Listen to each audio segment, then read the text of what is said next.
Okay, now I chucked them in here somewhere last.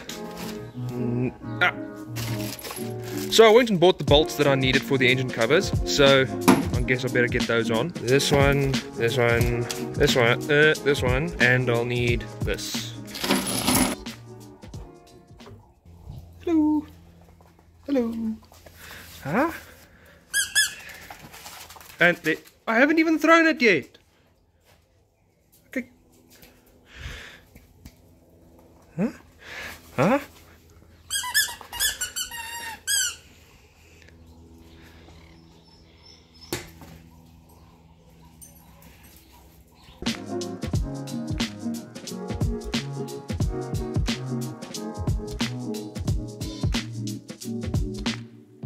And there you go, that cover's back, that cover's back, that cover's back, all of the covers are back. Most importantly, that's back, thank goodness. I've got the new air filter on, put the grommet for the wiring harness back. Now I can basically close the bonnet, just need to fill up the coolant. I need to figure out where my coolant is going to, because, well, it pisses out of there a lot. I don't know why, probably because the radiator sits higher than this. I don't know. But it pisses out of there a lot before it even gets warm. At operating temperature, water pisses out there like nobody's business, and I don't know why. But other than that, I don't think my coolant should be as low as it is. So that's annoying, and it's always like that. Hence the 5-litre water in the back. Anyhow, I gotta get this thing ready to hit the road. So I gotta put all of that away. I gotta tidy up in here. I'll leave that there for now. I'll show you guys the thing with the laptop now. And then I need to wash this thing probably. And I do believe you guys probably don't want to watch me tidy this mess up. And it's clean. And while I was busy cleaning up, I did a little bit of zip tie engineering. I put some of that foam sealer strips inside the door rubbers because they're a bit worn out and they leak like the dickens, and I need to save up a bit before I buy new ones. Did that on both sides, and I also put some foam sealer in that gap because this corner window did not seal, and I was afraid that if I kept washing it and it kept spilling in there, it would eventually ruin my door cards. I need to save up a bit before replacing this little rubber as well, because not only is replacing it expensive and difficult, it's also very difficult to find one. So yeah, as you can see, I also did the foam rubber thing there, and I did this. Just put the pipe on the snorkel there, and then it goes all the way to there, so that at speeds it will at least channel a bit of cold air to here, and everything is zip tied in place, and it's got enough slack for the engine to sort of toss and turn and do its thing. And yes, I did steal the idea from Mighty Car Mods. And I'll show you guys the cool stuff now. But before I do that, I just want to give it a quick rinse, because from when it sat at Pisang Kloof, it's sort of got covered in monkey shit.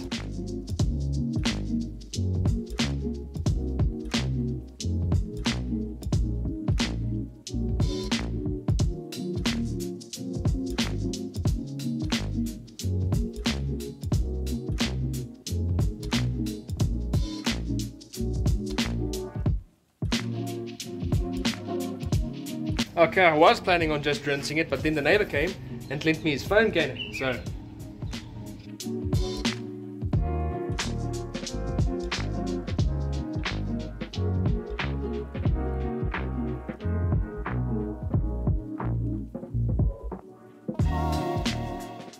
Okay, I didn't record me rinsing off the Hilux, but it is rinsed, take my word for it, because I realized that I am very late for my dyno appointment, so I am getting a move on. Yeah, I'll see you guys when I get there.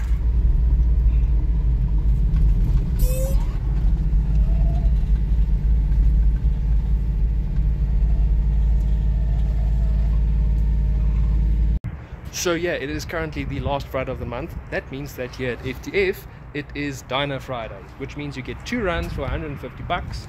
So there's all blue. Well, yeah, we know why those guys are here. They're gonna put down some power, but why am I here? Well, basically, when last I was here, the day after I was here, this top coil that you will find underneath this pipe exploded. And before it exploded, I noticed somebody just arrived, another beamer. Very cool.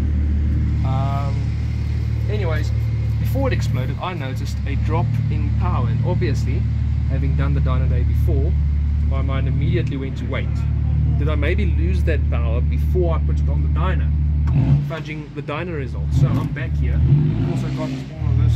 Didn't change much. I literally just changed, replaced the coils, cleaned the spark plugs and popped that air filter on there. That's really it. Now I just want to see, did I lose the power? Did I not lose the power? Where am I at right now? Because this is basically the healthiest this motor has ever been. Also, I'll now get to check how efficiently this filter works, because the old filter that sat around there was super duper restrictive. I lost 14 kilowatts, 22 newton meters of torque with the old air filter. So that's not very good. That's about 10% of the engine's total output. We'll have to see what this one does. Also, since last I was here, I installed that cup holder, and that probably added like at least 30 kilowatts. Okay, so they just had a Golf 7.5R on the dyno. They're filling this 330D up. As you can hear, it's had some work done to it. Not too much, but let's see what figures it puts down.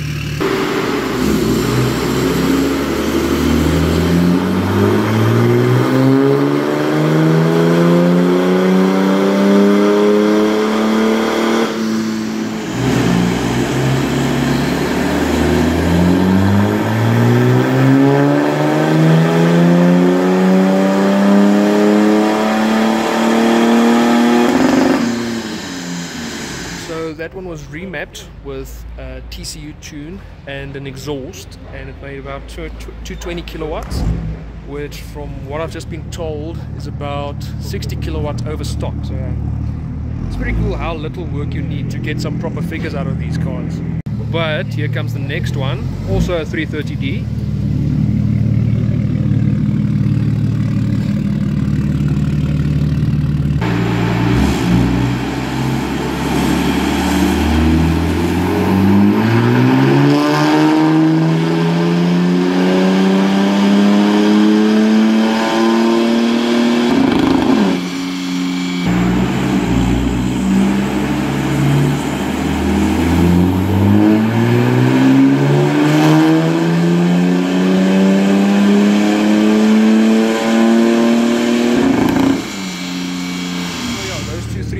Are basically the same sort of build sheet, engine remap, TCU remap, exhaust, just different tunings. Okay, so it's been idling for minutes. I said operating temp now. Now it's my turn to put down the lowest figures of the day, and I'm very excited for it.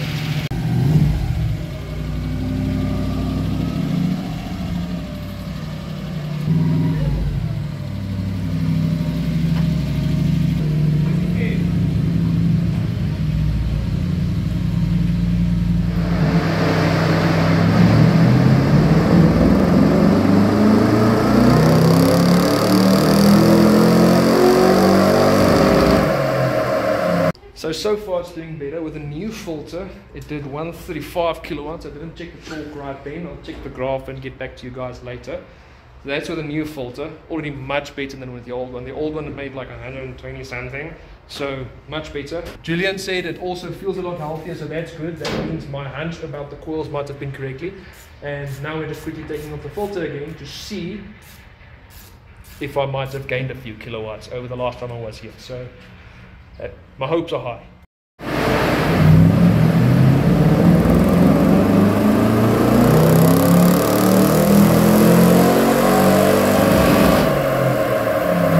So I was just about to leave when this little MPS rocked up.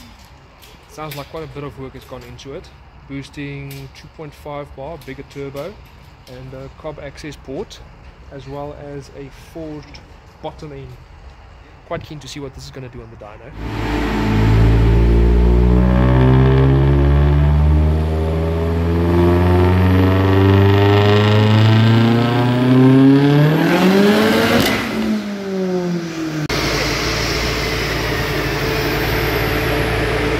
That makes good noise.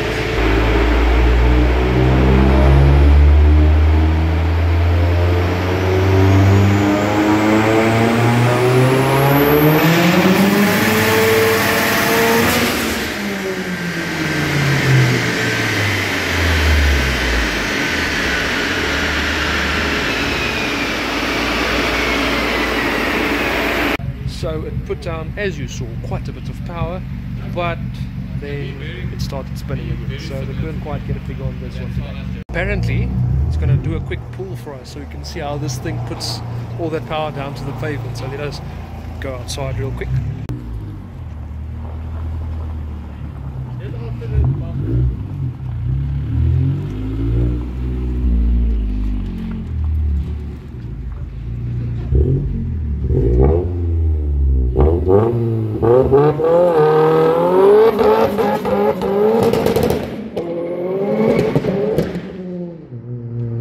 So yeah, I don't know if you guys could tell from the video, but I had a lot of fun at the dyno day today. And now I get to tell you guys all about how much power this thing put down this time around. Oh, look how scratched up she is. I don't know if you guys can see it on camera, but it's bad. And you go back here and it's even worse. And look at the roll bar. Oh, I guess that was always going to happen. I mean, it's the bundu bashing 4x4. Guess that's what you get for going off-roading with some Jimneys, hey? Or what you get for getting lost and winding up in a quad bike trail. Anyhows, let's get down to the numbers. Here's the old dyno sheet, here's the new dyno sheet. Old dyno sheet, where is it? Yeah, here it is. Here are the figures with my old airbox. 224.5 kilowatt, 251 newton meters. Then we removed the airbox, and I ended up making 138.5 kilowatts and 274 newton meters of torque. And then I went back today and we did it with the filter, made 135 kilowatts and 267 newton meters of torque. And then we removed the filter and it made 141.3 kilowatts and 279 newton meters of torque. So yeah, at least the new air filter isn't draining as much power as the old one did. I still lose about 5 kilowatts, 6 kilowatts, but it's a whole lot better than it was. I mean, I don't like how loud it is now. I did quite like how muffled the old box was, but at least it's more efficient now and it should be a bit happier now. So yeah, all in all, it was a good day at the dyno, and I'm glad that what I did worked and that it is now healthier than ever. The guy that dynoed it, Julian, like I said, actually did notice that it is a bit healthier than it was the last time around that I had it there. So yeah, I didn't get any magical gains, but I'm still very much happy with the figures it put down today. And once again, if I can just reach it.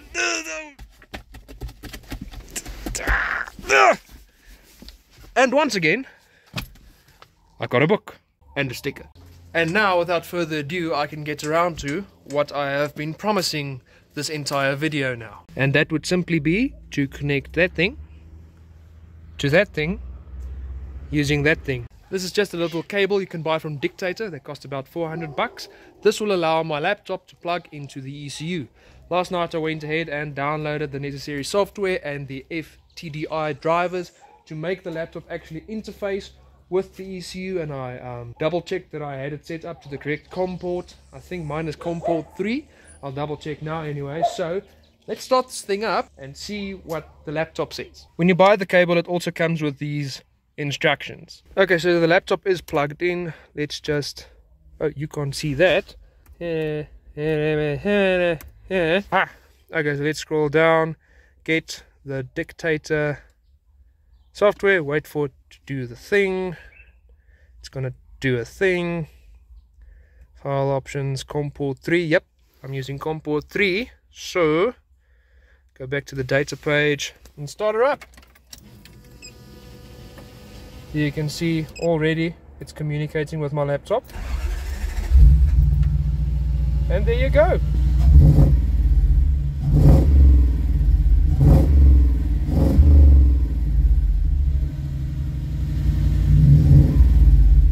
Oh, that's very cool. Look at the TPAs. Gonna blip the throttle. But what I'm looking for is the ignition map, because that is what might have been causing me my problems. Go over to ignition maps, milliseconds. So that, if I'm not mistaken, is my coil charge times, and it is 1.7 milliseconds. No, that can't be the case. I think I need to phone somebody, tell me what all this means. So I just got off the phone with Henry from Krugerworks. He tuned this thing, by the way, and he told me that I should not be looking at ignition maps, and some of you probably realized that already and were swearing at the screen right now, but he told me to go over to main setup and then check at ignition setup, wasted spark, constant charge time, and then charge time 3 milliseconds. There you go, 3000, and he said that is perfectly safe, so that's not what caused the coil to explode. The coil probably just exploded because it was old and it got wet and then it went kablooey. So yeah, let's go back to that data page and let's just geek out a bit over how cool this is. I don't know about you guys, but I find just looking at all of this telemetry fascinating.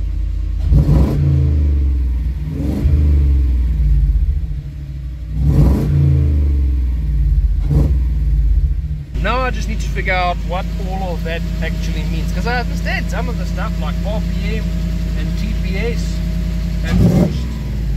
Well, technically that would be vacuum, but I need to understand what the rest of all that means. And since this thing is currently at operating temperature, I think I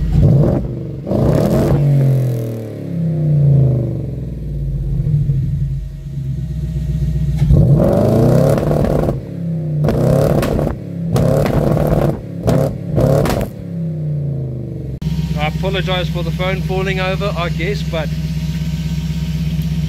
launch control is just so much fun, eh? Especially when you actually get it to pop.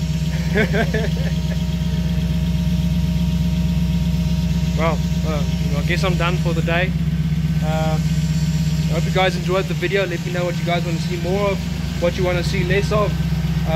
Please like, comment, share, subscribe. If you really want to hit the bell notification icon to be notified of future uploads. I really enjoyed making today's video, so I hope you guys enjoyed watching, and I will see you guys in the next one. Cheers.